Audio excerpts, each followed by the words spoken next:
नमस्कार।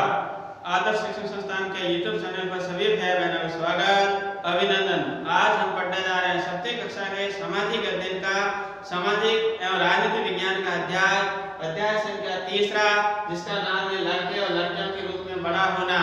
किस तरह से लड़कों और लड़कियों का बचपन बीतता है और किस तरह से वो बड़े होते हैं, कहाँ पर इनमें समानता पाई जाती है, कहाँ पर इनमें भिन्नता पाई जाती है, इनके जीवन को लेकर, उनके बचपन को लेकर, उनके कार्य को लेकर किस तरह से भिन्नताएं पाई जाती है और कहाँ पर समानताएं पाई जाती है, किस तरह से समानता और असमानता है, उसके बारे में इस पाठ में हम पढ़ने का प्रयास करेंगे। तो हमारे पाठ का नाम है लड़के और लड़कियों के रूप में बड़ा होना। किस तरह से लड़के और लड़कियां बचपन में साथ में रहते हैं और किस तरह से उनके जीवन में आगे परिवर्तन होता है, उनके कार्य में परिवर्तन होता है, उनके जीवन शैली में परिवर्तन होता है, उनके रीति रिवाज और प्रेरणाओं में बदलाव आता है, उसके बारे में आज अध्ययन करेंगे।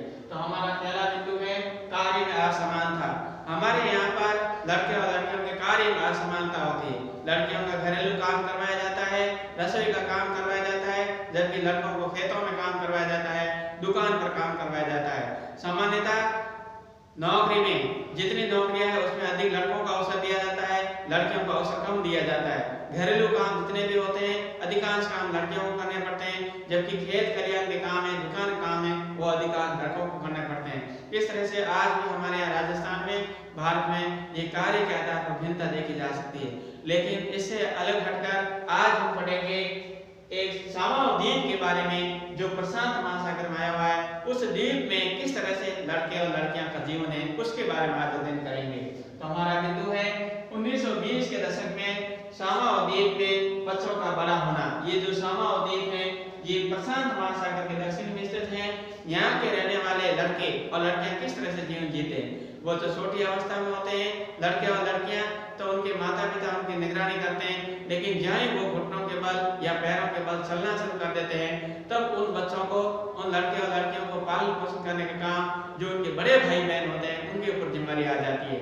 इस तरह से उनका रख रखाव करना, उनको भोजन करना, उनका ध्यान रखना बड़े भाई बहन होते हैं उसकी जिम्मेदारी हो जाती है और माता पिता काम पर चले जाते हैं। इस तरह से ये जो बड़े हो जाते हैं, 9 साल से ऐसे अधिक हो जाते हैं, ऐसी उम्र में जो लड़के होते हैं वो मछलियां पकड़ने का काम करते हैं, वो लड़कियां होती हैं वो बगीचों में फूल सोने का काम करती है, साथ साथ में मछलियां पकड़ने का काम करती है, फिर माता पिता के कार्य में हाथ बंटाती है। लेकिन यहाँ के 13-17 साल के जो लड़के होते हैं वो रसोई के काम करते हैं। तो रसोई के काम में जो मुख्य काम की भूमिका होती है वहाँ पर लड़के करते हैं, जबकि यहाँ हमारे यहाँ रसोई में लड़कियों को काम दिया जाता है। जबकि इस प्रशांत महासागर सामाओ द्वीप में जो रसोई का काम होता है, भोजन बनाने का काम होता है, घरेलू काम होता है, वो लड़कों के द्वारा करवाया जाता है। हाँ, जो लड़कियां होती है वो लड़कों के कार्य में हाथ जरूर बंटाती है, लेकिन मुख्य जो कार्य होता है वो लड़कों के द्वारा होता है और लड़कियां बाहर का काम देखती है। इस तरह से सामाओं में जो हमारे यहाँ पर लड़कियों को काम करवाया जाता है वहाँ लड़कों को कराया जाता है, और हमारे यहाँ जो लड़कों को कराया जाता है वहाँ लड़कियों के द्वारा करवाया जाता है। इस तरह से वो बड़ी होती है और आगे कार्य करती रहती है। उसके बाद इसी से ये 220 के दशक का हम सामाओ द्वीप का उदाहरण के रूप में समझने का प्रयास करते हैं। इसी के हम तुलनात्मक अध्ययन करते हुए एक और उदाहरण देते हैं जो 1960 के दशक में मध्य प्रदेश का है। मध्य प्रदेश हमारे भारत का एक राज्य है।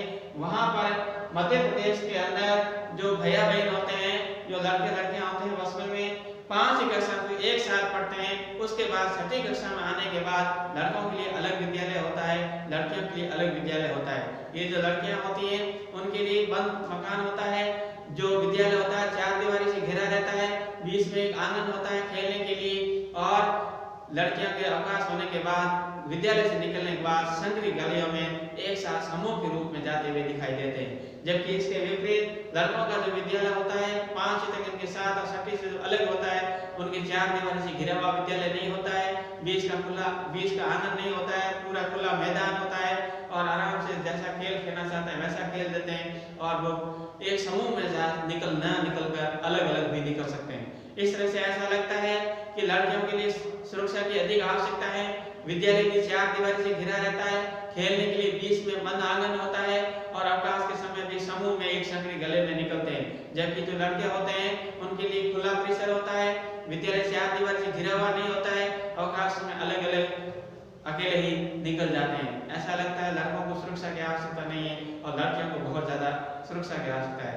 इस तरह से हमने देखा ये सोमावा जो द्वीप है मध्य प्रशांत महासागर में, वहाँ पर लड़कियाँ आराम से बगीचे का काम करती है, खेती का काम करती है, मछलियाँ पकड़ने जाती है और पूरा काम वो करती है जो यहाँ के पुरुष लोग करते हैं। जबकि वहाँ के जो बच्चे होते हैं वो रसोई का काम करते हैं। लेकिन वो वहाँ की लड़कियों को कितनी स्वतंत्रता बाहर काम करने के लिए, लेकिन यहाँ की लड़कियाँ समूह में रहती है, ऐसा लगता है वो असुरक्षित है। ऐसा क्यों है? इस तरह से दोनों का तुलनात्मक अध्ययन करने से जानकारी मिलती है। तो 1960 के दशक मध्य प्रदेश में पुरुष के रूप में बड़ा होना, कक्षा 6 में आने के बाद अलग अलग विद्यालय जाना हो जाता है, दोनों के कार्यशैली में अलग अलग परिवर्तन आने को मिल जाता है। इस तरह से हम दोनों उदाहरणों का तुलनात्मक अध्ययन करने जानकारी मिली कि समूह में तो लड़के और लड़कियों में किसी तरह का भेदभाव नहीं किया जाता है, साथ उठते बैठते हैं, खाते पीते हैं। हाँ, जो बाहर वाले काम होते हैं उसको लड़कियों को ज्यादा महत्व दिया जाता है। इसका मतलब लड़कियों को वहाँ किसी तरह की असुरक्षा नहीं है।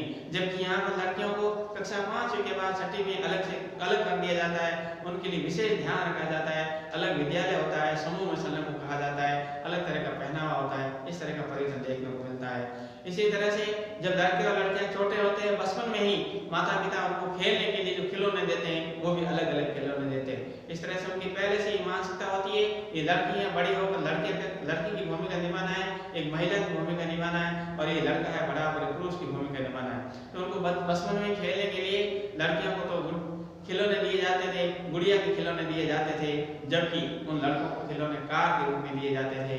इस तरह से उन बचपन में ही ऐसी उनमें भावना पैदा कर दी जाती थी कि तो लड़का है और तो लड़की है। इस तरह का भेदभाव वहाँ देखने को मिलता था।